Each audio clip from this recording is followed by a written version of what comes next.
Functions of collecting duct.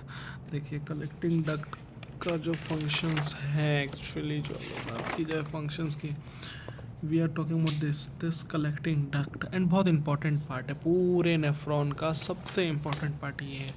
क्या है collecting duct का definition? Collecting duct is the final part of the nephron in the kidney that receives the urine from the multiple distal convoluted tubules and plays a key role in the concentration of urine and water and electrolyte balance।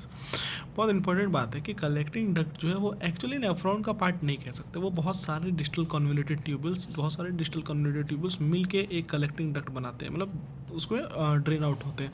एक particular collecting duct बहुत सारे distal convoluted tubules का drainage ले सकता है। ठीक है, की फीचर्स क्या है? ये maintains and decide final osmolality composition of the composition and volume of urine. ये जो है लास्ट जो वॉल्यूम बन रहा है उसका ऑस्मोलिटी कितना होगा, कंपोजिशन क्या होगा और वॉल्यूम क्या होगा, उसको डिसाइड करेगा। के प्लस को सीक्रेट करेगा। मेजॉरिटी ऑफ द के प्लस यानी कि पोटेशियम जो आपको मिल रहे हैं, कहाँ मिल रहे हैं, इन द यूरिन मिल रहा है, वो इसी के वजह से आ रहा है। कहाँ से आ रहे हैं? कलेक्टिंग डक्ट से आ रहे हैं majority. And under control of, अच्छा, और ये दो हार्मोन्स के कंट्रोल के अंदर में, एल्डोस्टेरोन एंड एडीएच। एंड अब बहुत इंटरेस्टिंग बातों की बात करते थे कि पहले तो सोडियम हमने बात किया कि रीअब्जॉर्प्शन करवाएगा। रीअब्जॉर्प्शन जो ये करवाता है मेनली सोडियम पोटेशियम का, एंड साथ ही साथ एक्सक्रीशन करता है H+। का तीन काम इंपॉर्टेंट, दो काम इंपॉर्टेंट है। पहला क्या? Reabsorption of sodium potassium and excretion of hydrogen form acidification. तो ये दो सेल्स के थ्रू हो रहा है। सो ड्यू टू लाइक जो अपना जो सॉल्यूट क्या बोलते हैं उसको, सोडियम और पोटेशियम का जो रीअब्जॉर्प्शन और प्लस जो हाइड्रोजन का एक्सक्रीशन, और ये दो काम है जो कि कलेक्टिंग डक्ट में होता है। इसका जो है वो दो प्रिंसिपल सेल्स इनमें काम आते हैं। पहला क्या? दो सेल्स काम आते हैं, एक है अपना प्रिंसिपल सेल, एक है अपना इंटरकलेटेड सेल्स। ये दो सेल्स हैं जो कि एक्चुअली सॉल्यूट्स के ट्रांसपोर्ट का काम कर रहे हैं। अब बात करते हैं पहले प्रिंसिपल सेल्स की। तो प्रिंसिपल सेल्स का मेन काम क्या है? प्रिंसिपल सेल का मेन काम है सोडियम का रीअब्जॉर्प्शन करना थ्रू EANC चैनल। EANC क्या होता है? Epithelium sodium channel, epithelial sodium channel. यहाँ से सोडियम का रीअब्जॉर्प्शन करना, एंड ये जो सोडियम आया ये एक्चुअली एक्सचेंज हो जाएगा, इंटरस्टेशियल में भेज दिया जाएगा, इंटरस्टेशियल फ्लूइड में by the sodium potassium pump, और जिसकी वजह से पोटेशियम अंदर आ जाएगा और पोटेशियम को बाहर लीक कर दिया जाएगा। लेकिन यहाँ देखिए ये जो पोटेशियम आया इंटरेस्टिंगली कहाँ लीक किया गया? Into the lumen.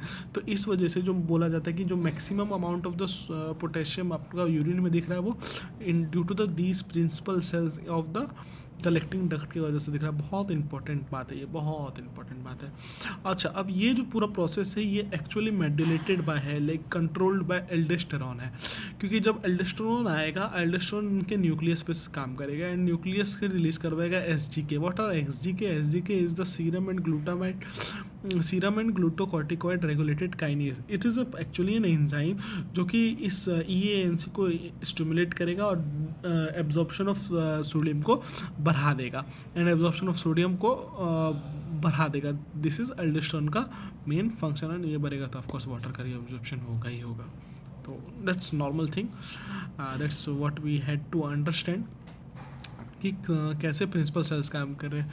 लेकिन ये इंटरकलेटेड सेल्स कैसे काम कर रहे हैं? देखिए इंटरकलेटेड सेल्स में क्या है कि मेनली जो पोटेशियम है, पोटेशियम जो यहाँ बाहर फेंका गया था, कुछ अमाउंट ऑफ पोटेशियम को रीअब्जॉर्व किया जाएगा एंड यहाँ पर इसको एक्सचेंज कर दिया जाएगा विथ H+। अब ये H+ कहाँ से आएगा? तो carbon dioxide and water in क्या बोलते हैं, इन द इंटरकलेटेड सेल्स वो फॉर्म करेंगे bicarbonate ions, and bicarbonate will be sorry carbonic acid will be forming bicarbonate ion and hydrogen ion, and hydrogen ion will be exchange into the lumen along मतलब with potassium. तो lumen में hydrogen गया, तो ये इसका main काम क्या हुआ? एसिडिफिकेशन, यूरिन का एसिडिफिकेशन करवाया कौन? Intercalated cells. एंड जो बाइकार्बोनेट है, बाइकार्बोनेट को बाहर रिलीज कर दिया गया विद द Cl- को अंदर लेके, एंड Cl- को ल्यूमेन में छोड़ दिया गया। तो बाहर जो है एसिडिफिकेशन H+ एंड अगोन Cl- को भी बाहर भेज दिया गया। तो मेन काम इंटरकलेटेड सेल्स का एसिडिफिकेशन, जबकि प्रिंसिपल सेल्स का sodium reabsorption and potassium secretion. तो अगला बात करते हैं रीअब्जॉर्प्शन ऑफ वाटर। वाटर का रीअब्जॉर्प्शन कैसे होगा? वाटर का रीअब्जॉर्प्शन देखिए जो है, अगर मतलब किडनी में जो ये पूरा एक कॉर्टिकल रीजन है, कॉर्टिकल रीजन में एक्चुअली जो है आपका 10% ऑफ वाटर रीअब्जॉर्ब होगा, जबकि 5% जो है मेडुला में रीअब्जॉर्ब होगा। उसके अलावा जो है ये रीअब्जॉर्प्शन कैसे होगा? By the channel aquaporin 2 channels की वजह से जो है वाटर का रीअब्जॉर्प्शन होगा। एंड अंडर कंप्लीट पूरा चीज़ जो है वो कंप्लीट कंट्रोल है, किसके कंट्रोल के अंदर में? एडीएच के कंट्रोल में। तो कैसे? Let's understand this. ये अपना सेल है, ये अपना ल्यूमेन इस साइड में, ये अपना इंटरकलेटेड डिस्क है, यहाँ पे एक्वापोरिन है, एक्वापोरिन से वाटर को अंदर लिया जाता है। अब देखिए मस्त अपना एक्वापोरिन के थ्रू वाटर अंदर आ रहा है, लेकिन इसको एडीएच कंट्रोल कैसे कर रहा है? देखिए जब एडीएच रिलीज होगा तो वो V2 रिसेप्टर्स पे काम करेगा। बहुत इंपॉर्टेंट बात देखिए यहाँ पे, ये V2 रिसेप्टर्स को याद रखिए मैं, क्योंकि ये आगे क्लिनिकल केसेस में आएगा। एंड ये V2 रिसेप्टर्स क्या करेगा? एटीपी को कन्वर्ट कर देगा इंटू CAMP पे। देखिए that is the secondary messenger, और ये दो काम करेगा। पहले तो ये न्यूक्लियस में जाएगा और एक्वापोरिन 2 का फॉर्मेशन को बना देगा, एक्वापोरिन 2 यानी कि इसका। एंड ये एक्वापोरिन 2 फॉर्म होकर ऐसे ऐसे ये वेसिकल्स के अंदर में ऐसे फॉर्म होंगे, इसके अंदर में रहेंगे aquaporin 2।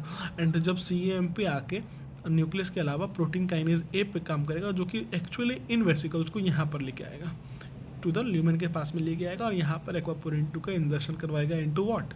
Into the cell membrane, जिसकी वजह से मोर वाटर जो है अंदर आ पाए। So this is how ADH is controlling water reabsorption, where in collecting duct 10% in the cortical region, 5% in the medullary region.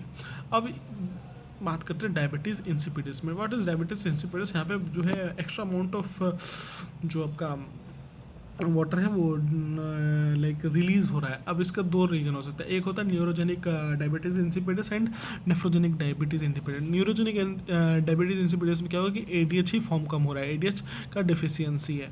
जबकि नेफ्रोजेनिक में क्या होगा कि ये जो V2 रिसेप्टर्स है, इनको जो जीन बना रहा है वो म्यूटेट हो गया है, जिसकी वजह से V2 रिसेप्टर्स नहीं बन पा रहे। V2 रिसेप्टर्स नहीं बन पा रहा तो ना तो एक्वापोरिन 2 का फॉर्मेशन बढ़ पा रहा है, ना ही वेसिकल्स में जो है वो यहाँ पे आके इंसर्ट हो पा रहा है, जिसकी वजह से तो दो टाइप का neurogenic diabetes insipidus and nephrogenic diabetes insipidus. So this is the function of collecting duct. What is collecting duct? Key features: controlling secretion of K plus, major K plus, and acidification of urine.